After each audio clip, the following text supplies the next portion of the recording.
Шановні колеги, Esteemed colleagues, we continue our work. The floor is given to a spokesman of the Minister of Defense of Ukraine on the ATO issues, Colonel Andriy Lysenko.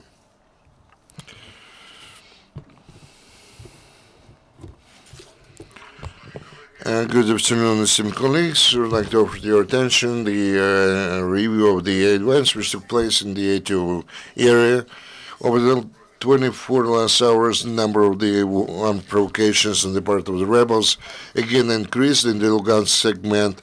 The enemy became more active in Papasyamsky district, where we had the majority of the provocations. The rebels actually used small arms near Bogoslavska, Katerinovka, near Novoalexandrovka. They fired from the armored personnel vehicle. Also, they fired grenade launchers of different systems and a sniper fire near Stanitsa Luganska. And in the end of the day, there was a short-term shooting near Stary Aidar. In the Donetsk segment, the situation is mostly quiet. Over the last 24 hours, the rebels only 3 times violated the ceasefire regime in Avdiivka and near Lugansk village. They didn't use the heavy weaponry. At the same time, the number of the shootings bombardment in the Mariupol segment again increased. The provocations are aplenty. In particular, near Shirokin and Talakivka, the rebels shot from the mortars, and near Vodane from APC. And the other sections of confrontation, near Marinka, Knutov, Palupili, Bogdanovka, Vodane, the enemy only used small arms. Also, the enemy snipers 3 times shot at the Ukrainian positions, twice near Novotroitsky and 1 time off the Ignotov village. Over the last 24 hours, none of our servicemen was killed, and 1 Ukrainian soldier was wounded as a result of the armed provocation near Stary Aidar. According to the military intelligence information, the number of the mass-scale alcoholism cases increases in the rows of our enemy at the front line. On 14th of December, the rebels, in one of their checkpoints of the so-called 7th Brigade of the Russian occupationist forces, they actually refused to follow the orders of the officers of their staff quarters who came here for the inspection purposes.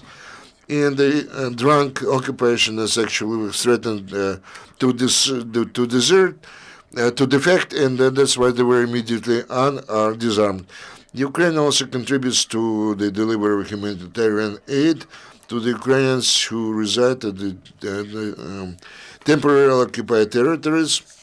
In Lugansk, in Sloviansk, the policemen actually detained one of the rebels who fled from his accomplices. They detained the man named Mali, a little man, who already had the criminal history, criminal record. In January 2014, this man was actually imprisoned and sentenced for the theft in Donetsk, but he was set free when the city was already occupied by the rebels. He was looking for the work, and he met his former another jailbird, and actually he offered him to join the armed gangs. Then he actually was one of the patrol units, and later fled to his native Sloviansk. The other day, in the Lugansk region, the servicemen of National Guards found the cache with the munition at the checkpoint near the village of Girske, Papasyamsky district. National Guards actually detained 2 citizens who were carrying the explosives. And in the Mykolaiv region, the special training, military training was provided for the Marines. Over 20 young contract soldiers, contract Marines, parachuted from the helicopter. This exhausts my information. Thank you, Colonel.